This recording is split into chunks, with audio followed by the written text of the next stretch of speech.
Assalamualaikum warahmatullahi wabarakatuh. Izin memperkenalkan diri, nama saya Cahyana Risa dari kelompok 11.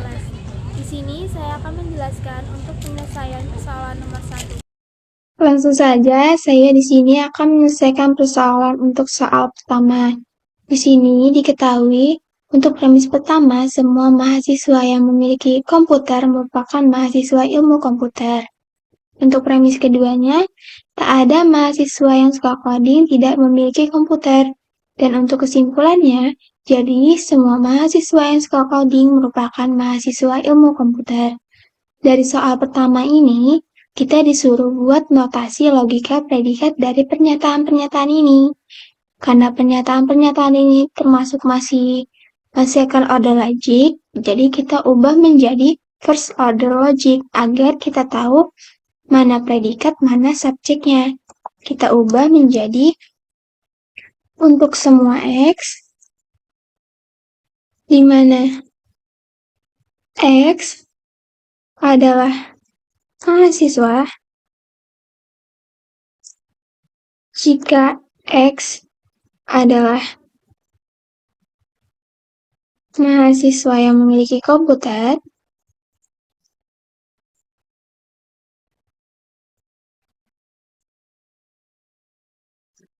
maka X merupakan mahasiswa ilmu komputer.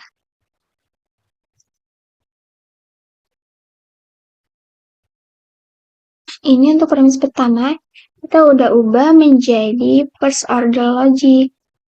Untuk premis kedua ini, kita ubah menjadi semua mahasiswa yang suka coding pasti memiliki komputer.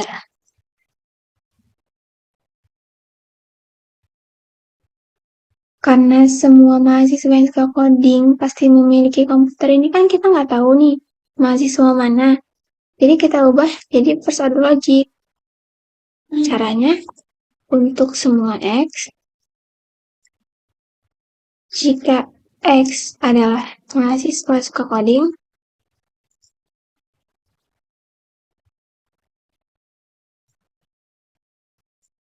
maka X memiliki komputer.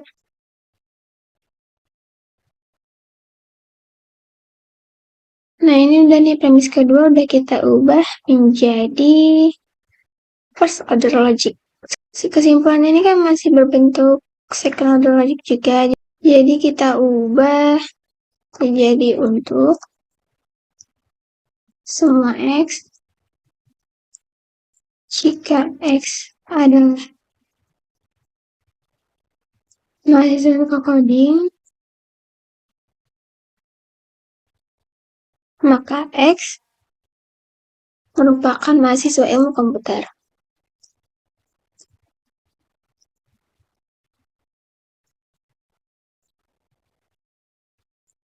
Nah, dari premis 1 hingga kesimpulan ini kita udah ubah menjadi first order logic. Sekarang kita tentuin ini dari sini ini mana subjeknya, mana predikatnya. Di sini kan X adalah mahasiswa. Jadi untuk subjeknya itu adalah X, di mana X itu adalah mahasiswa. Jadi kita tulis misal X adalah mahasiswa.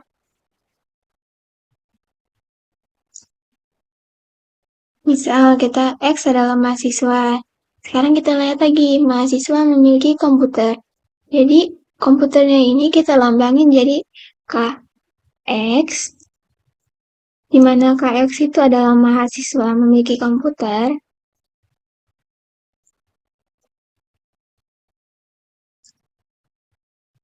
Nah, selanjutnya kita lihat lagi di sini. Di sini kan ada mahasiswa ilmu komputer. Jadi, kita tulis lagi ilmu komputernya ini kita lambangin jadi X. I, X. Di mana IX ini adalah mahasiswa ilmu komputer. Selanjutnya kita lihat lagi untuk premis kedua. Ini kan mahasiswa suka coding. Nah, mahasiswa suka coding ini kita lambangin jadi CX. Di mana CX ini adalah mahasiswa suka coding. Selanjutnya kita lihat lagi masih ada nggak ini. Ternyata sudah nggak ada. Udah ada semua kan lambang-lambangnya. Selanjutnya baru kita membuat notasinya. Notasi. Kita lihat premis pertama. Di sini kan untuk semua X, di mana X adalah mahasiswa. Ini kan karena pakai semua, jadi kita pakai kuantor universal. Jadi universal X, di mana jika X adalah mahasiswa yang memiliki komputer, mahasiswa yang memiliki komputer ini kan kita lambangin KX. Jadi KX, jika maka itu kan pakai implikasi. Jadi jika maka mahasiswa ilmu komputer ini kita lambangin jadi IX. Jadi jika KX maka IX.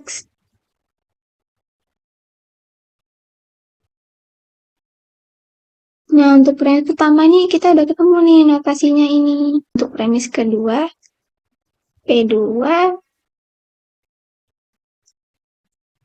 Untuk semua X, jika X adalah mahasiswa suka coding, maka X memiliki komputer. Sini untuk semua, berarti kita pakai universal lagi. Universal X, di mana jika X mahasiswa suka coding ini kita lambangin CX. Jadi CX, jika maka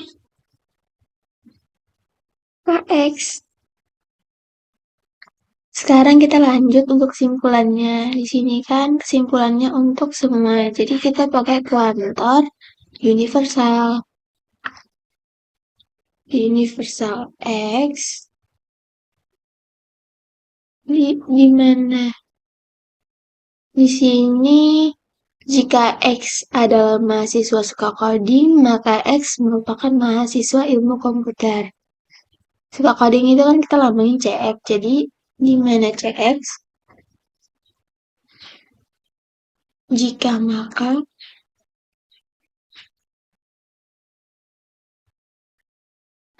X merupakan mahasiswa ilmu komputer. Mahasiswa ilmu komputer ini kan kita lambangin IX. Jadi jika CX maka IX. Oke, sekian untuk penjelasan jawaban dari soal nomor 1, dan soal selanjutnya akan dijelaskan oleh teman saya. Assalamualaikum warahmatullahi wabarakatuh. Perkenalkan, nama saya Dafa Muhammad Al-Fatih. Ini saya akan menjelaskan video tugas logika. Jadi saya akan mengerjakan tugas logika yang nomor 2. Jadi di sini ada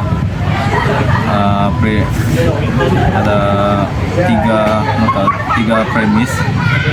Dan di sini ada ekstensial X, di mana PX, implikasi negasi QX. Nah, nomor 2 itu ada ekstensial X, di mana negasi AX, implikasi CX, dan distribusi negasi VX. Nomor 3 itu ada negasi universal X, di mana negasi GX itu implikasi FX. Nah, di sini kita disuruh menentukan negasi dari notasi-notasi logika berikut. Jadi untuk yang nomor 1 tuh kita tambahkan negasi di depannya terlebih dahulu. Setelah itu kita buat ini dari implikasi jadi distribusi menggunakan switchero. Jadi di sini P-nya menjadi negasi. Lalu setelah itu baru kita masukkan negasinya ke dalam operasi ini, maka menghasilkan universal X, di mana PX konjungsi QX. Seperti itu. Lanjut nomor 2, di sini ada kita tambahkan dulu negasi EX, di mana negasi AX, negasi CX, disfungsi negasi VX. Nah, di sini kita ubah lagi seperti tadi, implikasinya menjadi disjungsi menggunakan switchero seperti ini. Lalu selanjutnya kita kita masukkan negasi yang ada di dalam sini ke dalam operasi di sini, menghasilkan negasi AX konjungsi negasi CX. Barulah kita masukkan negasi yang ada di luar kurung ini, akan menghasilkan universal X, di mana AX disjungsi CX konjungsi VX, seperti itu. Lanjut nomor 3, di sini ada ini, kita tambahkan negasi dari di awalnya terlebih dahulu seperti ini, lalu kita ubah seperti tadi menjadi dari implikasi jadi distribusi menggunakan Cicero seperti ini. Setelah itu baru kita lanjut masukkan negasinya, karena di sini negasinya double, maka tidak akan berpengaruh apa-apa terhadap notasi tersebut, sehingga menghasilkan universal X, di mana GX distribusi FX. Mungkin sekian dari saya. Saya akan membahas tentang pertanyaan ketiga, yaitu yang berbunyi tentukan validitas dari argumen berkontur berikut. Soalnya bilang bahwa semua dosen baik hati pasti tidak pelit nilai, tapi ada setidaknya satu dosen yang pelit nilai atau dosen tidak jarang masuk. Bu Ani adalah dosen baik hati dan dosen galak, jadi ada beberapa dosen yang tidak jarang masuk atau dosen galak. Jadi di sini saya mau mengasumsikan bahwa galak itu artinya tidak baik hati, karena bisa aja kan tidak baik hati konteksnya beda. Misalkan orang yang dosen yang tidak memberikan nilai, yang pelit nilai itu tidak baik hati, tapi kan belum tentu galak. Tapi saya ingin mengasumsikan galak di sini tidak baik hati, karena saya rasa itu yang dimaksudkan pembuat soal. Jadi di sini kita punya statement 1, yaitu semua dosen baik hati pasti tidak pelit nilai. Kita bisa buat di sini pakai universal X. Jadi ini artinya semua X dalam domain D. Domain D itu di sini kalau dalam soal ini adalah dosen ya. Jadi semua X yang merupakan bagian dari dosen, yang adalah anggota dari dosen. Jadi semua X ini adalah dosen. Jika X adalah baik, maka P itu adalah negasi P. X itu adalah negasi P. Jika dosen itu baik, pasti tidak pelit. Oh iya, keterangan. Di sini B itu baik hati, P itu pelit nilai. Jadi jika X itu baik, maka X itu tidak pelit nilai. Karena di sini pakai pasti, jadi kita pakai implikasi. Terus kedua, tapi ada setidaknya satu dosen yang pelit nilai atau dosen tidak jarang masuk. Jadi kita karena ini tapi ada setidaknya satu, kita pakai existential X, di mana X adalah domain dari D. D ini adalah dosen tadi, jadi X adalah pengganti dari dosen. Jika X adalah P, jika X adalah pelit nilai, enggak, ini bukan implikasi, hati-hati. X itu jika P, X itu P yang pertama, X itu pelit nilai, atau X itu tidak jarang masuk. J itu jarang masuk ya.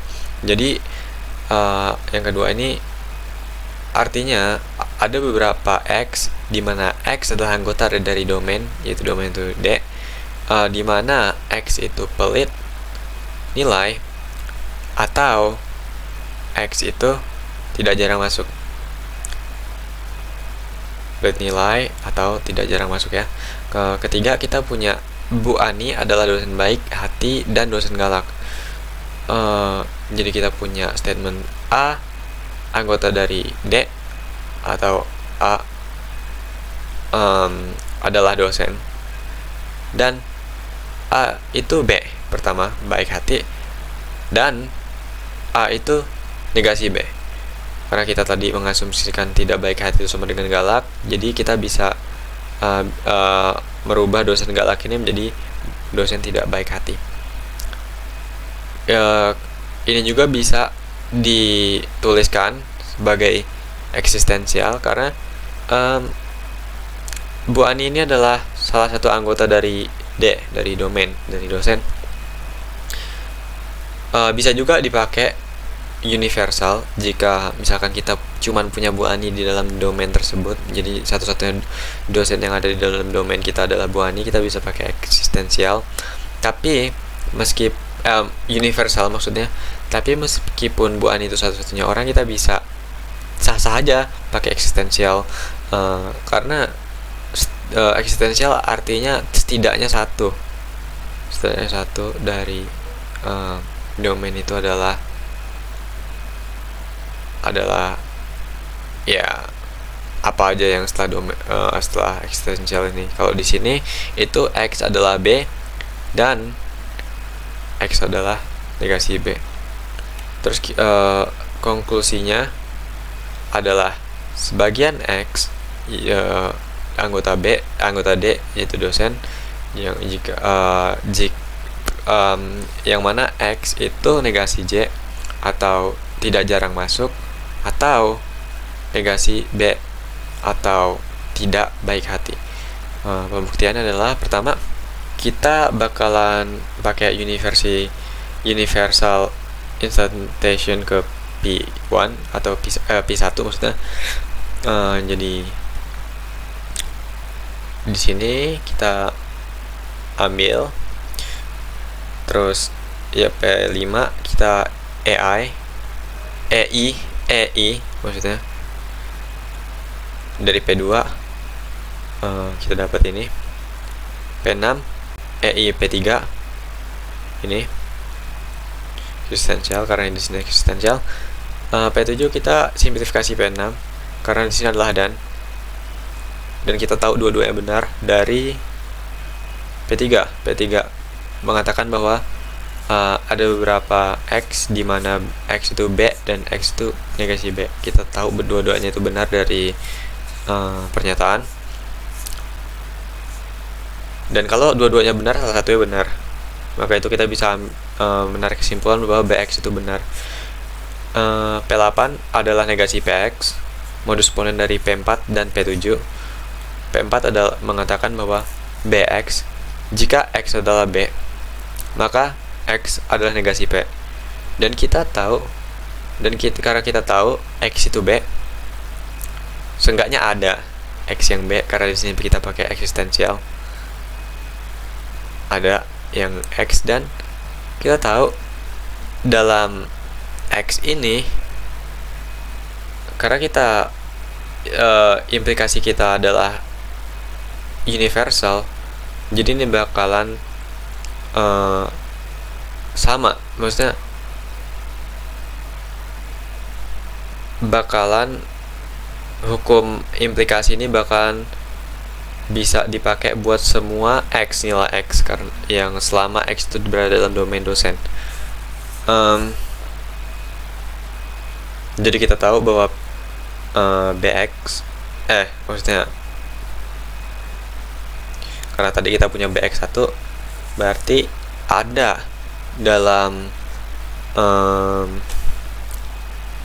dosen kita yang negasi PX. Ingat, ada yang negasi PX. Kita nggak bisa buat university pakai UG di sini karena kita udah main eksistensial di sini ya. Seenggaknya itu pemahaman saya. Sebenarnya saya mau pakai hukum silogisme disjungtif di sini dengan P5 dan P8. Tapi karena tadi di P8 ini eksistensial dan itu nggak berlaku buat semuanya. Dan P5 juga eksistensial dan tidak berlaku buat semuanya.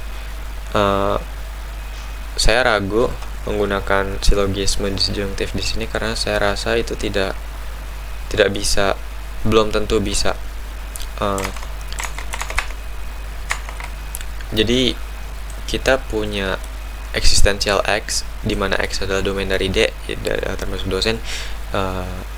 PX, X to P pertama yaitu pelit nilai atau tidak jarang masuk X. Dan kedua, kita punya eksistensial di mana X adalah anggota dari D dan X itu negasi P, tidak jarang masuk. tidak pelit nilai. Contohnya kita punya ini nih, Y, dimana Y itu adalah anggota dari D, dan kedua kita punya Z itu anggota dari D. Jadi Y dan Z ini adalah dosen karena dia merupakan anggota dari domain ini adalah dosen. Dosen Y bisa aja karena kita ini eksistensial punya ini nih, bisa aja dosennya itu pelit nilai atau tidak jarang masuk. Kalau misalkan ini dua-duanya universal, kita bisa pakai hukum ini pasti. Tapi karena di sini kita punya eksistensial dan eksistensial, saya agak ragu pakai hukum itu. Karena bisa aja dosennya begini, bisa aja kita punya misalkan dua dosen di domain kita, dosen Y dan dosen Z. Dosen Y begini, dosen Z itu negasi PX, tidak pelit nilai. Jadi kita tidak bisa menyimpulkan bahwa ini karena dosen X bisa saja XP atau XJ, bukan PX atau X negasi J.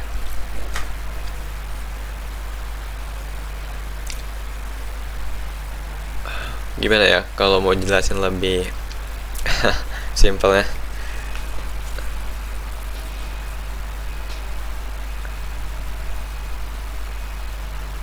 Ya kita nggak bisa dapat kesimpulan negasi JX karena mungkin aja dosen Y ini, walaupun kita punya PX atau negasi JX di sini, negasi JX ini belum tentu benar karena atau itu cuman butuh satu untuk benar kan. Atau misalkan nih, saya Akbar, saya adalah orang Indonesia, atau saya adalah lumba-lumba. Sah-sah saja dong saya bilang gitu. Saya pernyataan saya benar karena saya orang Indonesia, walaupun saya juga bilang saya lumba-lumba. Jadi bisa aja ini salah dan kita nggak bisa narik kesimpulan bahwa X negasi J di sini. Karena bisa aja nggak gitu, walaupun ada dosen Z yang negasi PX. Karena bisa aja ada dosen yang Z negasi PX, bisa aja karena dosen Y ini ya maksudnya, bisa aja dosen Y PX atau JX bukan PX, PX dan JX bukan PX dan negasi JX gitu. Jadi saya skip ini dan saya pakai cara lain, pendekatan lain apalah nggak tahu, simplifikasi dari P6 kita dapat BX negasi BX, dan yang kedua setelahnya saya pakai generalisasi P10. Jadi kayak yang saya bilang tadi, generalisasi itu saya bisa bilang karena pertama saya orang Indonesia, saya bisa bilang saya orang Indonesia atau saya seekor lumba-lumba, karena atau itu hanya menerima satu untuk benar. Dan pernyataan saya tidak salah walaupun saya bilang saya adalah orang Indonesia atau saya lumba-lumba atau saya ada sebatu, sama aja. Itu namanya generalisasi. Karena ya selama saya orang Indonesia ya bakalan tetap benar pernyataan saya. Nah, ke generalisasi saya dapat negasi JX atau negasi BX. Terus saya pakai existential existential generalization dari P11 tadi. Nah, kenapa saya pakai existential di sini? Karena ya kita nggak bisa bilang semua di sini karena kita mudah main ke existential dan semua nggak semua pembuktian ya, tapi kebanyakan premis kita yang kita pakai buat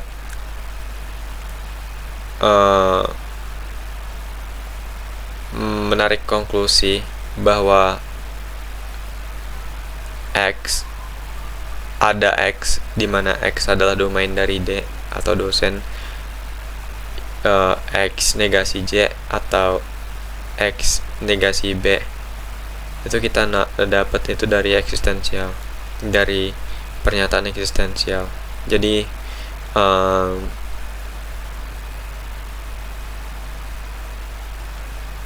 kita nggak bisa bilang semua ketika kita kita premisnya aja dari eksistensial dari beberapa orang, kita nggak bisa dong nyimpulin. Misalnya kita punya sampel, kita tahu gini dari sampel itu, terus kita nggak bisa dong bilang bahwa semuanya juga dari populasi juga semuanya kayak gitu nggak bisa. Mungkin aja ada yang beda gitu. Ya, itu video dari saya. Terima kasih. Sekian video penjelasan dari kelompok 11. Saya akhiri. Wassalamualaikum warahmatullahi wabarakatuh.